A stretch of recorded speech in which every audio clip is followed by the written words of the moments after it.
여러분 안녕하세요. 지금 눈이 펄펄 내려 겨울의 한가운데 와 있음을 확실히 느끼게 해줍니다. 여기는 춘천 호수가 잘 내려다 보이는 언덕으로 그 넓은 호수가 백색의 설원으로 바뀌어 경치는 정말 볼만합니다. 저는 오늘 북위 45도에 위치한 캐나다의 수도 오타와의 겨울 풍경을 보여드릴까 합니다. 북위 45도 하면은 중국의 흑령강성, 일본의 북해도, 몽골 등이 여기 해당합니다만 말만 들어도 추위로 몸이 오싹해짐을 느낄 정도입니다. 저는 토론토에서 새벽 열차를 타고 눈으로 뒤덮인 오타와역에 내렸습니다. 인적이 드물어서 과연 수도인가 할 정도로 한산하기만 했습니다. 그러나 저는 여기저기 돌아다니면서 많은 것을 보았습니다만 여기서 보고 느낀 것을 여러분과 함께 나눠보려고 합니다. 근데 북미 문명이 거대한 오대호와 그 강줄기 중심으로 나타나 미국과 캐나다 등에서 일어난 문명을 오대호 문명이라고 말하고 싶네요. 여기서 토론토와 오타와 사이 약 400km를 1박 2일 예정으로 기차와 버스로 왕복하기로 하고 우선 아침 6시 40분발 열차표와 아침 차내식을 예매했습니다. 다음날 아침에 탄 열차는 거의 비어있더군요. 그리고 열차가 떠난 뒤 나온 따뜻한 식사를 마치고 느긋하게 커피를 음미하며 차창 밖에 보이는 눈 덮인 산천과 마을 모습은 고국 산천의 겨울 풍경과 겹치고 있었습니다. 일단 역에 내려 시내 정보를 알 수 있는 오타와 화보집 한 권을 사들고 밖으로 나왔습니다. 밖은 거리마다 눈이 쌓인 설국이었습니다. 그런데 날씨 탓이기도 했겠지만 너무나 인적이 드물어 수도가 맞는지 의아했습니다.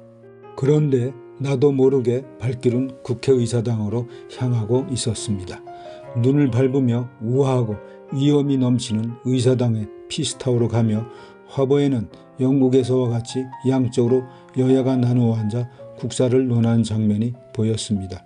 피스타워로 올라가는 승강기 안에는 친절한 안내원의 미소가 추위를 녹여주고 있었습니다. 타워에는 이미 여러 사람들로 꽉 차 있었습니다.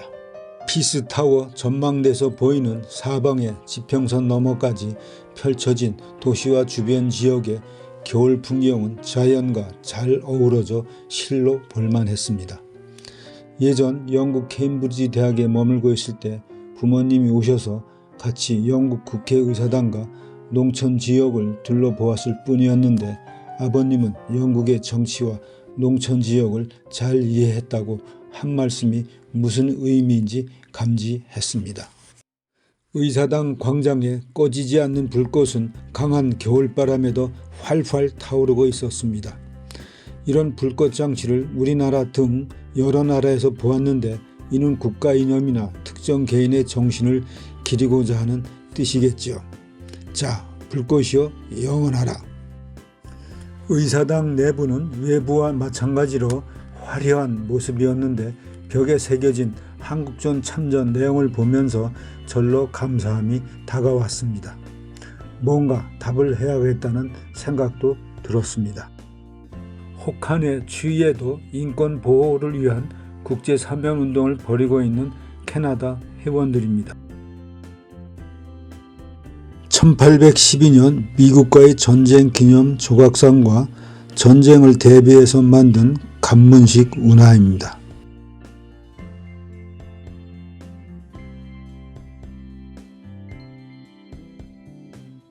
거리의 겨울 풍경과 캐나다 전통의 겨울 스포츠 아이스 하키 경기 모습입니다.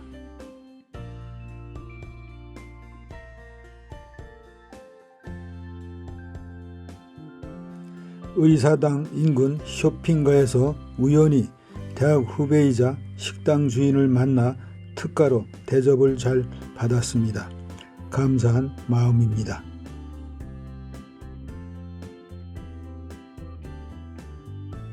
식사 후 빵 한 봉다리도 사들었습니다.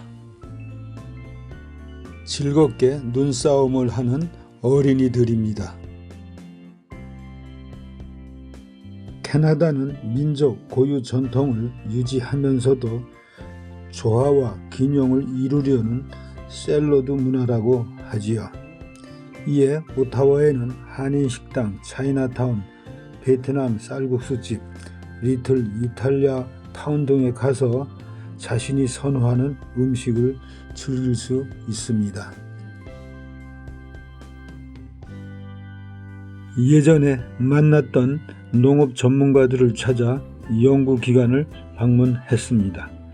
그들은 눈 속에서 쉬는 것이 아니라 밀린 연구하기에 더 바쁜 좋은 계절이라 했습니다.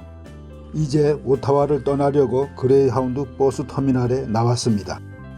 제설차가 열심히 눈을 치워 도로 사정은 좋아졌지만 버스 정류장은 눈에 갇힌 모습입니다. 농가의 곡물 저장고로 곡물이 어딘가로 보내질 때까지 이곳에서 겨울을 보낼 겁니다.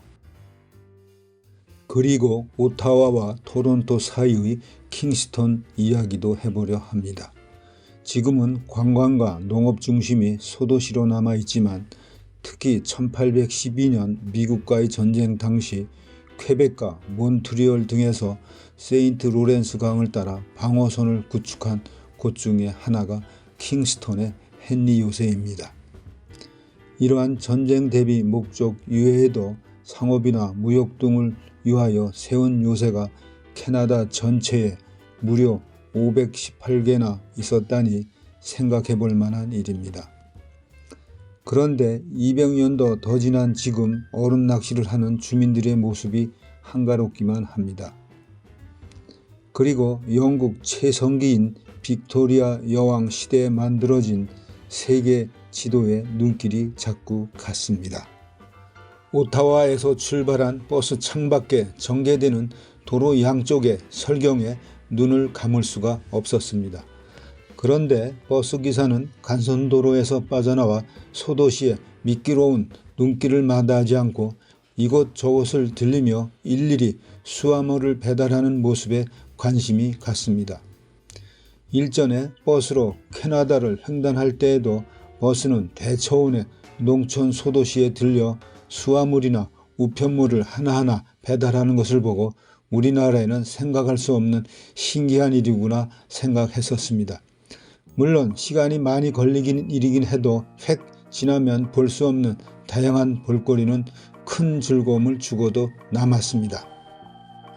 어두워서야 돌아온 토론토의 식당에서 식사를 하던 중 숙소 근처 극장에서 뮤지컬 로빈 후드가 공연된다는 것을 알고 그간의 긴장된 마음도 풀어볼 겸 바로 직행했습니다. 극장 내의 훈훈한 분위기 속에 마음도 차차 녹아들고 있었습니다. 이렇게 일정을 마치고 토론토를 이륙한 비행기는 밴쿠버를 거쳐 알래스카와 캄차카 반도를 지나 일본 상공을 비행하면서 마치 우리 영공인 양 집에 다 온 듯 했습니다. 그러자 바로 인천대교가 보였습니다. 마치 꿈속 여행을 다녀온 느낌이었습니다. 감사합니다. 여러분 잘 보셨어요? 이제 그 추운 절기인 소한, 대한도 지나고 봄 기운이 서리는 입춘입니다. 여기는 겨울만 되면 얼음 낚시터로 잘 알려진 춘천 서면 오월리입니다. 이와 같은 얼음 낚시 광경은 겨울에만 볼 수 있습니다만 같은 겨울을 보내고 있는 북미 대륙 캐나다 오타와 지역은 어떤 모습일까 소개해 드렸습니다만 그들도 역시 봄맞이를 위한 다양한 준비를 하고 있음을 보았습니다. 야생에 사는 곰 같은 동물도 그들의 굴 속에서 새끼를 낳고 봄을 기다리며 인내심을 기르고 있는 기간이기도 합니다. 우리도 눈이 녹으면 눈밭으로 나갈 다양한 모가 비닐하우스 속에서 자라고 있음을 봅니다. 아무리 어렵고 힘들더라도 이 또한 지나가리라고 하는 희망의 식기가 들리고 있습니다. 자, 그러면 또 뵙기로 하고 여러분의 건승을 기원합니다.